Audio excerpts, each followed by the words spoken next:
So in another video, I talked about the fact that Sony does not and will not be using Deadpool in Spider-Man 3.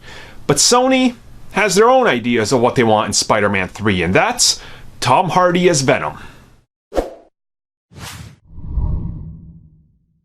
Now look, again, this is coming from a dude who's 100% been on everything that he said about the MCU and things happening, so we're just going to take his word for this because I don't see why he would make up stuff, and he only pops up to confirm things that end up being true. So when he talked about Deadpool joining Spider-Man, when he said this wasn't true, he went on to elaborate more on what they actually want for Spider-Man 3, and the moral of it is, and the central point of it is Sony desperately wants Tom Hardy's Venom in Spider-Man 3. Now, this is one of these things where it makes sense, right? Venom made a lot of money.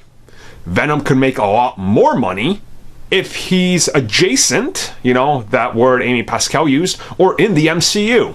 If you just make that connection, people will be like, I have to see this now. Even more people will want to see it. Venom naturally going with Spider-Man, it's like peanut butter and jelly. It just works, right? Like, it makes a lot of sense. And with the back history of the two, you can see why this would make a lot of sense. You know, it gives them a reason to give Venom that logo, the Spider-Man logo on his chest.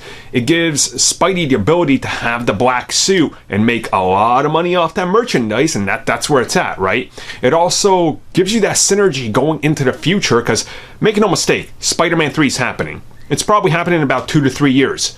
You know what's coming out around that time? Marvel's Spider-Man 2, which, spoiler alert, is going to have Venom in it. All the synergy and all the money. Venom always sells. You can see why they would want this.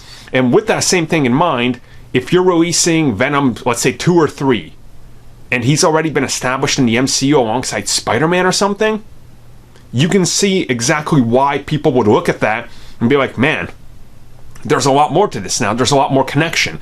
At the same time, it makes people that might not enjoy MCU Spider-Man that watched Venom, and there is those people, believe me, go, well, I guess I gotta go see Venom now. He's in a new Spider-Man movie, right? And this would also give Sony the very easy in to be like, okay, so we got this, we got that. All right, now Morbius is connected in, right? Now this other film we're making is connected in. So they could kind of cheese their own way into the MCU. Will it happen? Well, money and contracts talk, so I don't want to say no, but, you know, I guess we'll find out soon enough.